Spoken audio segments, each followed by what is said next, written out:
Hello and welcome everybody to another episode of World of Sumo presents Inside the Dohyo. Today we've got a special episode planned as we have our first returnee guest in one Sumo Stew. When we first had her on, it was just me and her in a wee sort of interview. She was new to the scene and we wanted to find out more about her as she was starting to rise in popularity really fast. Well, that rise has not stopped as she's now at nearly 12,000 subscribers and approaching 900,000 views on her channel in just 32 videos. And she may be Sumo's new meme queen, Ter of Sumostew. Ter, thank you for joining us. That's right. Boom, boom, boom, boom. I wish I could have like an entrance to this. Thank you, meme queen. I'd love to have. Thank you, Sumo's meme queen. Oh, there you go. Well, I'm glad you enjoyed it.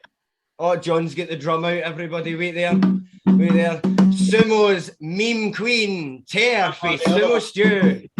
Thank you, everybody. Please don't stand up. Please don't. Thank you. First ever drum roll entrance on Inside the Dohyo. That was brilliant. Love it. Ter, thanks very much for joining us, pal. How are you? My pleasure. I'm well. I'm great. Bit cold, but great. Fair. So as always, guys, I'm your host, Scott Finlay, and as you know, my co-host, John Trail, we get all the guests to him to fire his wee Sapari questions at. John, you fire away, mate, and Ter what you've got, and let's see what sort of answers we get off for the day. Oh, it's lovely to see you again, Ter. Thanks for the introduction, Scott. Now, this is I'm sure you've heard it, but our 20-hand slap Harite interrogation. So I'll get off when one of them, you've actually even done a video on it already. The sexiest actually it was sexiest Rikshi, wasn't it? The hottest sumo. Rikshi. Oh, sorry. So, okay, what's the first, starting off with the sexiest technique or the hottest technique? What's your favorite? Ooh, the sexiest technique. Sumo. We're talking about sumo. Oh, sorry. I'm joking. Of course. I just wanted to clarify. Okay, I would say Iponzeo. When I saw that for the first time, I literally made a lot of noises that would, scandalize the whole neighborhood. It was like a lot of vowels and it was some high pitch thing on there. So I think that was very sexy. From Hoshoryu, of course. My baby. my future boyfriend. How's your sense of balance? I've had it done to me in judo when we practice it, and when I'm flying through the air like that, I have no idea where I am and where I'm going to end up. I get totally disorientated. Twice I've sort of landed on my feet, broke my thigh, but it's exhilarating.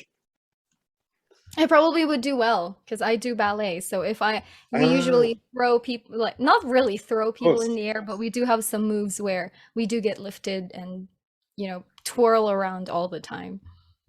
Lifted up by the mawashi. The ugliest technique in sumo. Ugliest technique. Oh, I wouldn't say it's okay. Ugliest technique would be the suridashi, only because I saw the video of Tochinoshin twisting his knee when he tried to lift Tokoshoryu, and I think it's just like, oh, it's ugly because it just makes me cringe every time I see it. It's just, ooh, every time someone tries to lift anyone, I'm like, knee injury for sure. So I cannot stand to watch that technique at all. Yeah, it's a very dangerous one where the risk is far too great for the reward, really. So now the sexiest Rikshi, the hottest Rikshi, sorry. The hottest Rikishi for me, is it active, inactive? Or are we talking, because I have like some categories in here. And both. It depends on how active you get when you think about it. So sexiest would be Chiyo Fuji, but right now I am loving Hoshoryu a lot. I think he's quite sexy. Really? I mean, Yes. sorry to all you ladies who think Hoshoro is attractive. I didn't mean that. That just came out. That just came out. But you got to admit, I mean, Asashoro is my all-time favourite. You know what I mean? I'm a super fan of his, but I also don't think that he is the prettiest of man. You know what I mean? And Hoshoro is his uncle's double. You know what I mean? So, but It's more of So- it's ladies would like, it's not all about looks, it's about the way you carry yourself. I think sexy is like a full package thing. So there's a lot of like complex category. It's Right. complex Hakuho. assessment of No, there's a sexy. handsome man. Oh, There is Hakuho is definitely there is- definitely he daddy is material. he is a Oh my He's gosh, a- YouTube is so going to say this is an R18 podcast.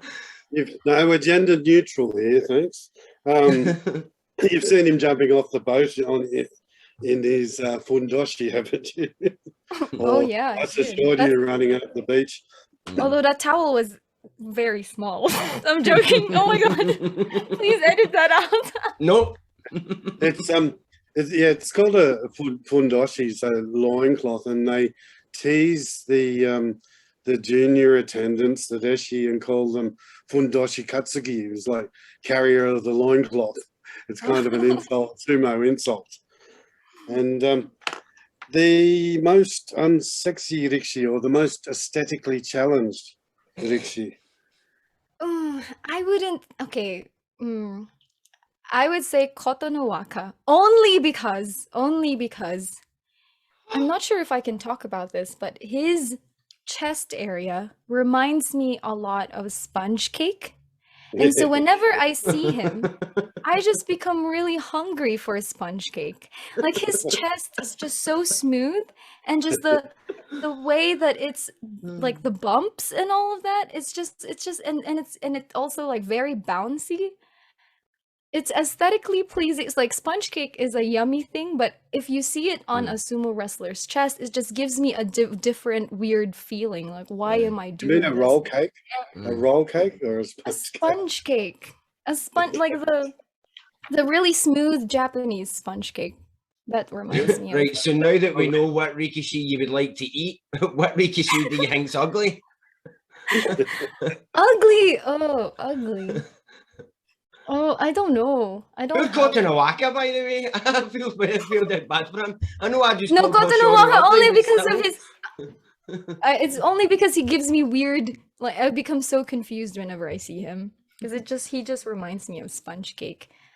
His father was quite handsome, and for the size of his body, his face really didn't match. Aye, He had rosy cheeks and sort of masculine aye. features, but still baby face. And so he got ripped off. What's the mother look like? Don't know. I think Koto no Waka looks like his grandfather. See the He Yokozuna? must I have think he married the looks like him. master's daughter. Although well, what's his face? The hamster boy, Takakesho. He married the stable master's daughter, and she's quite aesthetically pleasing. Aye. Aye, she's a pretty lady, yep.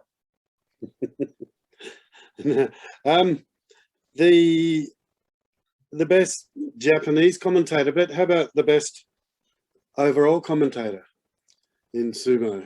Who knows their stuff? The Who do you best tune into? overall commentator. Oh.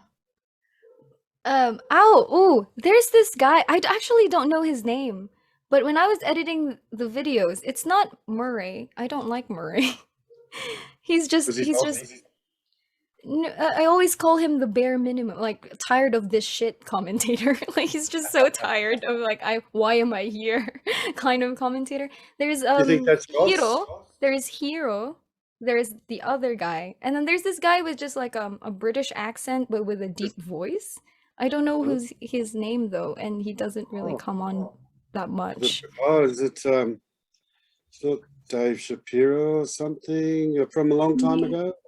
No. He's kind of active. I think I heard him commentating the last Basho, but I think he only commentated like once. He has like a deeper voice than Hiro or the other, like Raja, like small, like much deeper. Oh, Yeah, I he's on think he has- helium. Was it Ross? Ross Matthew, probably, No, maybe, Ross Mihara. probably, maybe. Well, he's Hawaiian, so he's very Aye. American. He's got a deep voice. He has He's, got a deep voice. similar age. He's always posting Aye. pictures of lovely food and lovely women and showing his guns. So he's Aye. keeping healthy and having his best life in Tokyo. And he says, Is like, he here now American? we have Kotonowaka. Oh yeah, Mhm. something like that. Aye, Wow. aye. You should adopt that accent, Scott. I can. Hey, there's nothing wrong with me sounding like this. So which commentator really gets on your nerves? A lot of people, it makes a big difference to them. I don't know why. Just shut up. and watch Murray the video. Johnson. Murray Johnson, hands down. Only because it feels like I just am here because I'm a gun to my head, so I'm just gonna try and commentate. That's how he sounds like to me all the time. So weird. Poor Murray. Yeah, he comes across a little bit melancholy sometimes, but he does know his stuff, and he also Yeah, he's but got I good- want to be excited when I'm watching the Basho, and he just makes me feel like this is Yeah, I know, but if it's not your personality, it's kind of a hard thing to do, don't you think? If that's true, you maybe, want- yeah. you look a I'm bit sorry, Murray. bipolar. I'm sorry, Murray fans, but I think he's just going to. I think if he hears this or his fan, anyone that is his fan is just going to enjoy the way he says his name, Murray. Murray? Murray. Is it Murray. Murray? Murray. Murray? We would say Murray. Murray? In the Joker, yes, Murray. Murray? The best oyakata, someone that you look up to, that you think is doing a good job as a leader, father, manager. The oyakata has many hats. So who do you think is doing that the best? I think Terunofuji's oyakata would be Isegahama. up there for me. Isegahama, yeah. And not only because he managed Terunofuji's career so well, but also because I follow his he tries to make his stable so accessible to everyone. And I think the oyakatas need to put their stables into like the modern world, and he's done that with his website. He has an Instagram, and he also, I think they have a YouTube channel somewhere there. And yeah, for me, as an international sumo fan, I would love to know the other wrestlers in the stable, and I think he's doing such a great job with that. And then of course Yokozuna, what's his name? Oh, sorry. What's his name? The really grumpy Kiseno Sato, yeah. Ashi. What's his oyakata name? Araiso. Araiso. Araiso. Yeah, Araiso oyakata. I think he doesn't have that much time yet, but I heard that he's applying a lot of modern fight science to training his sumo wrestlers, which is always something good for the newer generation of athletes, I believe. Mm-hmm. This is something that Jason actually touched on in his episode when he joined us for Jason's All Sumo channel. Check that episode out right here, guys. And he had a lot to say on that he also, as you said, grumpy there when you were trying to remember his name. That was Jason's lead comment as well, that he was kind of tone-faced in that. And obviously John always brings up the point, as well as me, that not to judge books by their covers, because obviously now that he is an oyakata, everybody can see that the leaps he's trying to take to bring his own guys and prospects forward is just been great to see, and it can only keep happening that way. As guys, especially if it works, other coaches are going to see that and apply the same methods, especially if his guys start to succeed by using the methods that he is applying. So I agree with you there on the Kisena Sato stuff. He's really making great strides. I agree. Yeah, I've always known that he was sweet underneath, but he beat himself up over being the eternal bridesmaid. And never the bride. Always dejected, just missing out on so many. Is he still single? I didn't know that. Or is he It's married? funny how her mind goes straight to if he's single or not, innit? Straight for the start. She's been like that in this episode, hasn't she? Jeez. I think he might be. He might be. I know. We actually think he is. I'm sure he is single. So he's not married yet. No, he wanted to do his sumo career and then get his hair going before he does that, and then he plans to do that. He's one of the Wow. only ones to not do that. But it's so funny how that's where your mind went when that's not what John meant. Do you know what I mean? Oh, okay. Quite funny. Oh, okay. I'm Yeah. sorry. I that Well, flew over my head. I didn't know what the hell you were Too many talking about. phrases and idioms. The eternal bridesmaid means they're never the bride, and Aye. they never. Like, it took Yeah, him so always the long. bridesmaid, never the Aye. bride. Yeah. So close That's to right. catching those flowers, that bouquet, but they never ever catch it and end up with a skint knee instead. Do you know what I mean? And that's Kisena Sato's career, although he did well at the end. And then, of course, it went south fast once he did succeed at the top. Before that, he was probably one of the strongest ozeki in the last 20 years. And nobody talks about that because they're too busy talking about how terrible he was as a Yokozuna because he was injured. And like people need to like see, especially new fans and any new fans that are listening to this and now go back and look.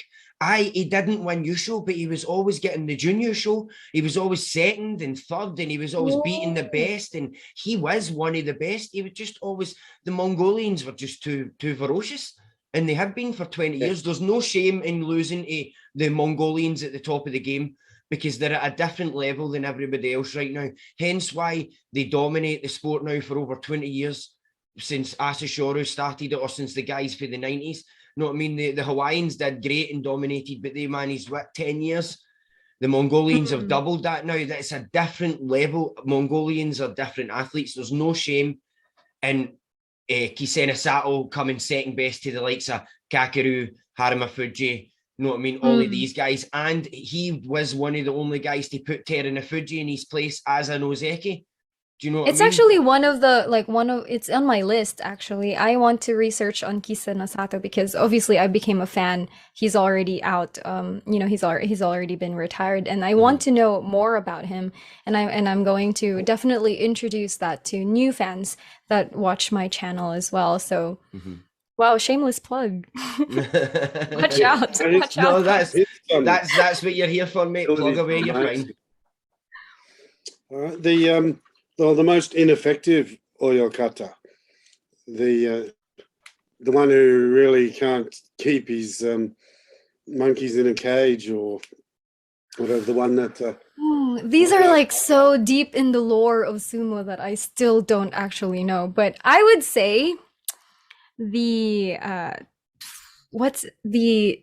JSA chairman is an oyakata. Interesting, yes. Hakaku. It might be only because he's like the JSA chairman, but I really don't see him. And I think they absorbed the foreign stable, Akiseyama stable, I think. The one that Takamiyama the sumo wrestler opened. They absorbed them and I still don't really see like a star from them. And I would expect more, I guess, from the chairman of the JSA, but I think that's just the ignorant of what's actually happening here. No, that reminds me to do a bit of homework, but they're very harsh. Whenever somebody stuffs up, the oyakata gets punished as well. They have their salaries cut. I mean, you can imagine what goes on. There was a bit of debate about when somebody drops down the ranks for punishment or injury. Somebody was believing that it's strict as anything. They have to do the same as the others. But it's up to the oyakata how many toilets they have to clean.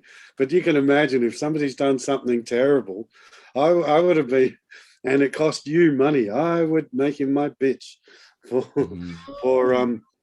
if it cost you that much money. Sometimes it's 20% salary cut for 6 months or whatever. So it's quite harsh. So they've got a lot of responsibility to make sure that people stay in line. And as you were saying with the social media and not being able to do that, in the past there were some wonderful ones like Toyama, who's a bit of a Bollywood actor. He was in Makushita every day. He used to post the most amazing blog about what they did, and we're all mesmerized by it. And I'm not even sure whether it's still up, but that was incredible to get the inside view all the time. And I've got a friend that just retired, Higonojo, and his first sort of message on Facebook was, "Oh, now I can post whatever I like." That's wonder such a whether shame. it Hakuho is. had a blog as well, I think.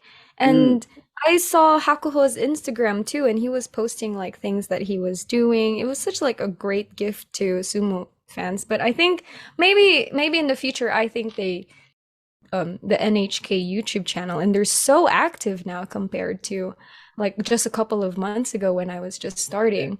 They're much more active now, and I think they know how powerful social media is, so they might find something. Maybe all stables will have an official social media account in the future, and that's how they're going to regulate the posts or something. I don't know. Yeah, they get a But bit paranoid because people complain about everything, and they're big targets.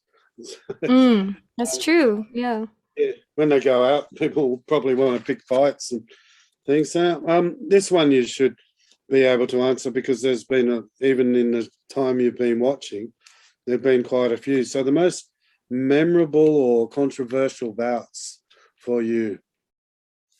The most memorable bout would always be Hakuho versus Terunofuji in July 2021. Although that sounds like such a boring answer. But I would also say Okinu versus Terutsuyoshi.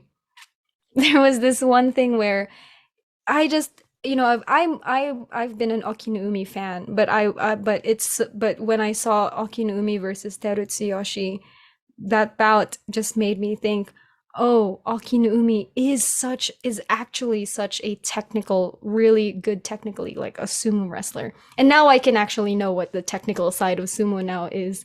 But I mean, a little bit better than before.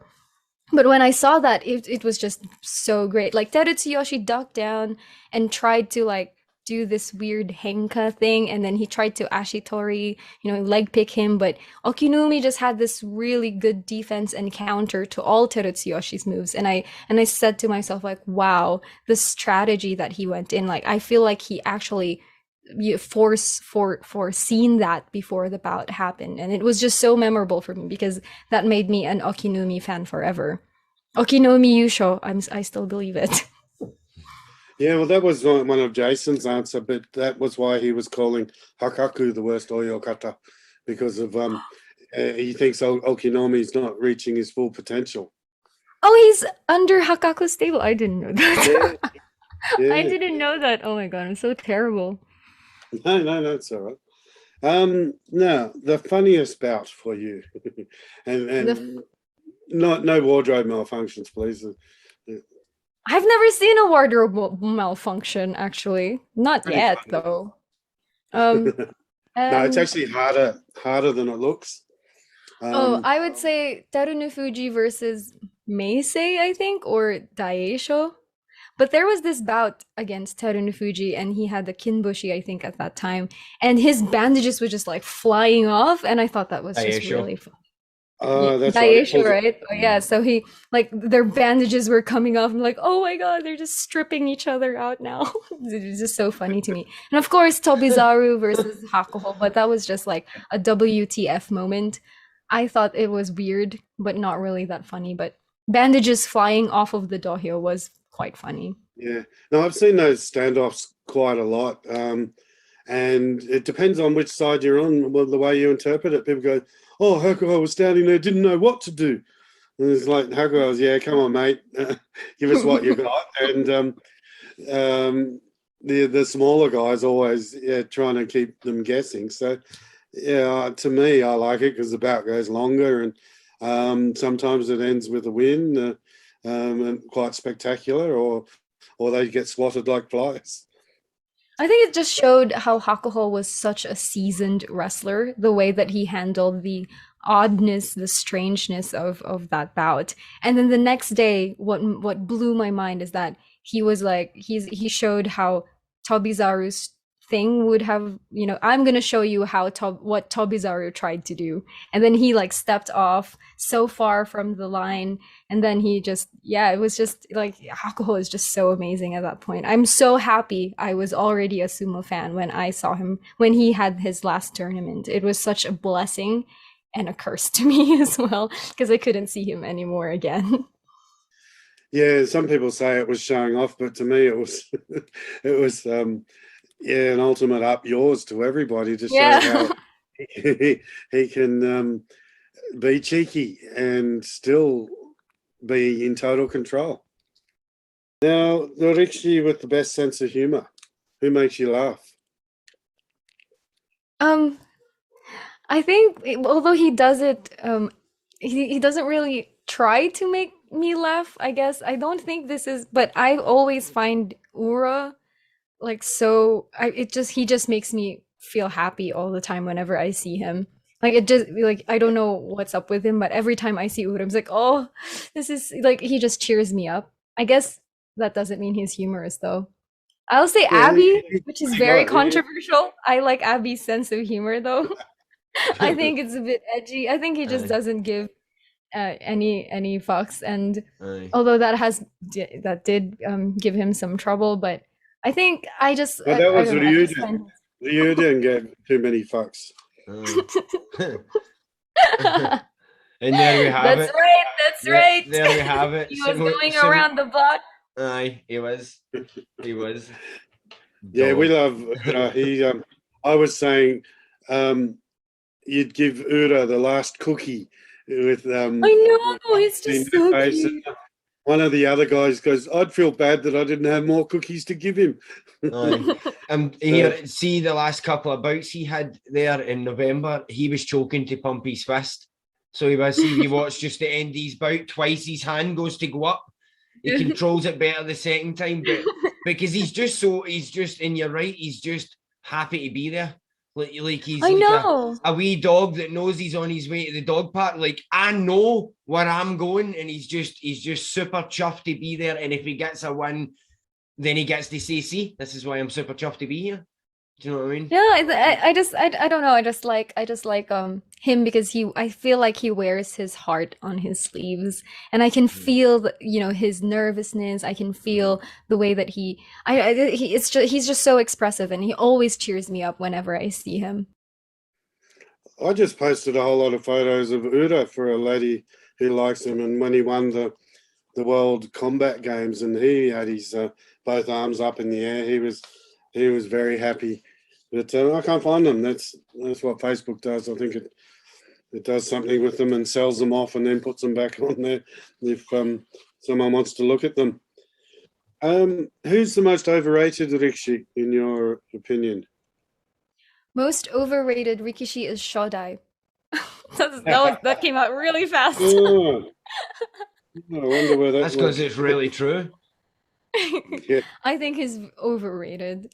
Although, I try to be open to other people saying that Shodai being Ozeki for such a long time, just staying there and not really getting demoted. But I think, because the history of Ozeki, and this sounds really stupid coming from me talking to you guys who know more about the history, but what I know is that the Ozeki was the highest title before, and that was like the Yokozuna equivalent. Yeah. And so he should live up to that Yokozuna. He has to feel like as if he's Yokozuna still, but he's not doing Ozeki sumo at all. He's just, doing the whole what's his name? Floyd Mayweather game where it's just technicality. He's just going with the points just so that he can win or something like that. And he's just doing the whole game where if he's in Kadoban, he's gonna get at least 8. And then if he's not in Kadoban, he's just gonna do whatever. And then it just goes on and on and on. And I've not been impressed at all with Shodai. And he was in my fantasy league sumo. I was so upset that I had him on my fantasy league sumo. Should have picked Takakesho, but fine, whatever. The most underrated Rikishi. Okinumi, 100%. Okinumi for sure. Everybody should love Okinumi. I will use my channel and my platform for the Okinumi agenda, just so everybody would know. I'm going to be transparent about it. What is it about Okinumi? Because Jason was the same as well, and I've heard other couple of people saying it, and I personally, just my own opinion, of course, don't see it. So have you got like reasons why? Oh. No, I'm gonna get, this is gonna invalidate everything. First of all, he's very, very handsome. Oh my goodness sake. Two, he's just, he has his technical, he has these moments where he just shines, I think. And he's been in Makuuchi for such a long time, and he hasn't, and the thing is, actually, Okinumi taught me that in the Banzuke, there are wrestlers who do really well in a certain rank. I didn't know that until now because of Okinumi, and that if he goes into like M1 or M2, he usually mostly drops down again to like M6 or M8 or something like that. But then he does so well again, and then he just goes back up, and then he just like floats. And then, I think following Okinumi definitely has taught me more about sumo as well. So I love Okinumi, and he's very underrated. You definitely saved that answer. And you he's saved single that as well. Oh, and there we go. There we go. Just as I tell you, you saved it, you have to rip it apart again. He's single. He broke off his engagement with his golfer girlfriend, I think. Wow, I'm just so like stalking Okinumi. That's why we need someone like you to give us the proper gossip. None of this mind reading bullshit and melodrama and that. And people like hearing the gossip apart from when Murray does it. I liked it, but nobody seemed to like it when he listed their hobbies. And I thought it was giving them a bit of an extra dimension rather than getting judged on 5 seconds of a bout. I agree. I like the interesting wee bits and bobs he was adding, but people seem to really not enjoy it. I was confused by it. So that's your job, and you. Okay, Ter, you can tell us which. Tell the bachelor's gossip, like who's dating who. Believe me, every time after every basho, there's actually after every night, there is a group of girls. I forget what they call them again. That Sumo Joshi. Sumo Joshi, right? Yeah. And they all have funny nicknames. I better not say them on air. Now, the dumbest fan comment you've had. I've always thought you were very brave by reading the comments on YouTube. I wouldn't. Oh, there is this one comment, but I already hid it because it was just so stupid. But it was in my Tochinoshin video, and the intro was that I was telling people why I follow sumo, why I personally follow sumo, not why everyone follows sumo. That's what they don't get. And I said that boxing for me is too flashy, and then MMA is looks too violent for me. And I don't enjoy that. I enjoy martial arts and the strategy that comes with it, but I don't like the brute force. And then I transition so beautifully into saying that, but sumo has its hidden brutality, and that's their apathy to injuries and stuff like that. Yep. And then this person, I believe he's a guy, commented and said, I only lasted 50 seconds. Of course he will. Sorry. But in my video, he only lasted 50 seconds in my video because I spewed something about boxing and MMA because I'm a woman and I don't understand it. And then he said, leave male sports to male commentators. That's what he said. And I get sexist comments all the time in my videos. And to be honest, it's fine. I don't really care. But that was just like, this is so dumb. Leave male sports to male commentators. I'm like, okay, great. Thank you for your contribution to society. And so I hid it. And that's the dumbest comment I've ever had. Jeez, that's one thing Scott's trying to do is get more female participation. It doesn't matter what what's under your moashi, whether or not you can interpret what you're seeing and be a fan and be knowledgeable or even a nice person. I mean, it's really ridiculous just to say that only guys know, because I mean, Katrina Watts, who was one of the commentators on NHK, she was fantastic. She was all hail and Katrina. You bring a whole new element to it, and see different things that men don't see. And yeah, I think that's quite outrageous. So you blocked him, I hope. I mean, I didn't block him, but I did hide his comment. Aye. So Yeah. I think that's just I ridiculous. would block him, but whatever. You know, it's I didn't think about that much. I just right. I got a comment once, sort of not like that, but he had come after me because of my Scottish accent, obviously. And I don't even know why he felt the need to message, but I deleted his comment because he says to me that he got a couple of minutes into my video. He can't understand a word of my accent, and I should leave these sort of videos to Americans so that it can reach a broader audience. I'm an effing idiot, and he will never subscribe to my YouTube channel. And I was like, said that? Aye, He said that in a comment? Oh aye. my God. And mate, oh, did I laugh? Me and my missus get such a giggle over that, because here's how I see it, right? He affects my life in no way whatsoever. So see him of the opinion of that and feels the need to type it, and that gives him some sort of like release in his chemical release in his brain that makes him feel like, oh, I'm a man. Like, go for it, buddy. Go for it if that makes you feel better. Do you know what I mean? It doesn't bother me. Oh, there is a very, like, I just looked at my YouTube right now, and there is like a new comment here that says, "Is this a female's or a young boy's voice? Just asking." I'm like, well, I was confused. I was just asking. You don't need to be so rude about it by calling me out in a podcast. Tell him you're a female or a boy lady.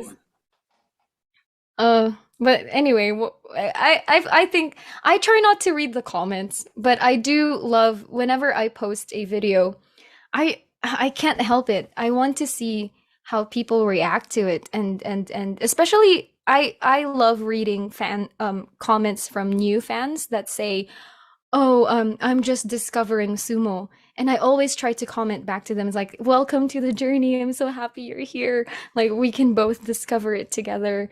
And it's such gonna be a fun time for you," because I'm having a fun time also discovering sumo. So yeah, but then of course I get across comments about how ignorant I am. Like, I've been called ignorant as well. I've been called like a bunch of stuff.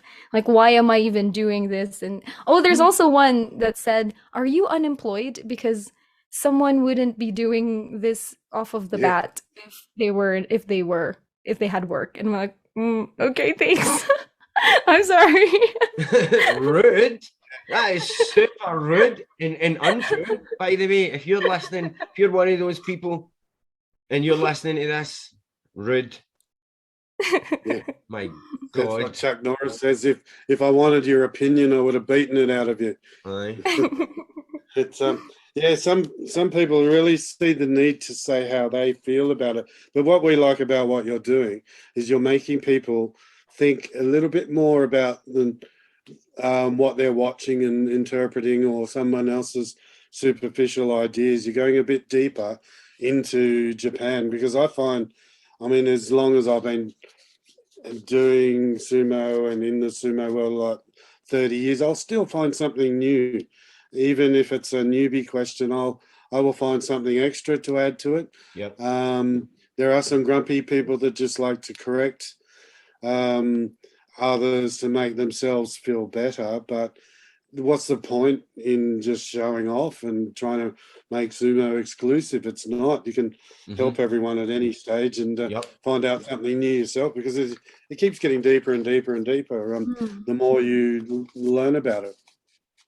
I agree, and I think that's one.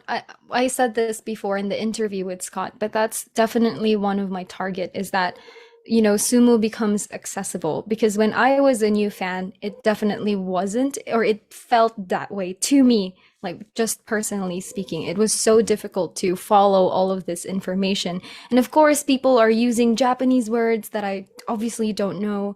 And then there, and then if I ask a question, it just becomes so unnecessarily argumentative, the reply, and then Yeah. as a newbie, you kind of just don't want to ask anymore, even if you want to know the answer, just because you don't know them. Or I like some of I'm off of Reddit now because it's just so kind of very uh too aggressive for me. And I remember there was this newbie question, and someone asked like, isn't this question asked on here multiple times already? Why do people keep asking this? And I'm like, come on, just answer it. It's not, if it took you like 2 minutes to type out this, that the your very angry reply, you Yeah. could have just You could have typed out answered like it. the answer. Right. Yeah. Okay, Ter, you ready? Uh. We're in the final stretch. There's only a couple more. The biggest misconceptions that people have about sumo, about the sport, the tradition, the rituals, the rites, about how they look at it. I'd say the biggest misconception about sumo is that it's weird because it's not a misconception at all, but it does turn off a lot of people to sumo. Is I think a lot of people think it is complicated. While it is kind of complicated, it's really not that complicated if you get into it. And I think that's one of the biggest blocks for people who want to get into sumo, is because it's a foreign thing. It's Japanese. Everything is in Japanese. There's too much going on. You don't know what the hell is going on. But once you just follow it and watch the tournament, watch the bouts, it's actually quite easy to follow the Mm. other lore, the significance of the sport, the culture, how the ranking system, the JSA, and all of this is gonna come later. And I think that's what makes sumo more enjoyable for people, is that it is simple, but there's so much to go on, and that you'll never be bored with sumo. Yeah. Because it's not complicated. It is simple, but it's complex. I guess that's the best way to say it. And it's also I very mean, true. with the 2,000 years of tradition, the Japanese Yep. are very good at bringing things down to a fine art form. They'll, instead of Mhm. turning left, they'll turn right, then right again, and make it look beautiful. It's like even the Definitely. tea ceremony, Mm. just turn that cup a little bit. Takes you 10 years to get it right, but It is beautiful. now your favorite sumo anecdote. So favorite story, something that's touched you about sumo, a good comeback story. You've been doing Ooh, a few bio. I'm still looking for it. Oh, As good. A good answer. I really want to first get on with the Yokozuna. I think I will be completing my set of Mongolian Yokozuna. I already have an Asashoryu video, a Haruma Fuji, Terunu Fuji, and then Hakuho video. And then the last one would be Kakuryu, which is coming out soon, very, very soon. So I'm You, completing those, and then I'm gonna go with Kiseno Sato, and then all the other Japanese Yokozuna, and then I'm also going with the other wrestlers. So there's so much more going on, and I'm still looking for a story, but for sure, because lately I've suffered from a back injury, a spinal stress fracture, oh because no. I fell really bad, and it was 2 months ago, and I'm still healing from it, and it has now prevented me to dance ballet. So this December would be my last show. And when I got injured, and then the first time I went back to ballet rehearsals and class, I cannot hold any positions whatsoever. And then in the taxi, and I was like very, very upset at myself. And then in the taxi, I remember my sister like joking with me, "Oh, next time you'll just have a really thick bandage." And then referring to Teruno Fuji with his knee braces and knee bandages. Oh, And then superhuman. I remember Teruno Fuji said, "Okay, you know what? If Teruno Fuji can come back from kidney stones, two busted knees, and high blood pressure and all of the things, I can come back from this back injury." And it gave me a lot of courage to, suck it up and just try and strengthen the muscles that I tore, and of course because I didn't just have a spinal injury, I also tore my adductor muscles as well, which is the main muscle Ouch. that ballerinas use. So yeah, but sadly, because I am getting old, I cannot dance ballet anymore. But at that time, it did give me a lot of courage. Teru Nofuji's story, and yeah, I think I cried about it a little bit, and I was just thinking, Teru Nofuji can do it, so I can do it. I'm Ter Nofuji as well. and so that's such an awful pun, but yeah, and so yeah. No Fuji. You don't know what old is. You don't know what it's like to have actually, No, but I'm old in ballet terms. I am old in ballet. Okay, I got it. Fair enough. Now, last two. To Henka or not to Henka? And with that wee cliffhanger of a question, we're going to end part 1 of me and John's sit down with Sumo Stew here on Inside the Dohyo. Be sure to look out for part 2 coming soon. Like, share, subscribe, and subscribe to Sumo Stew's YouTube channel. We'll see you in the next one.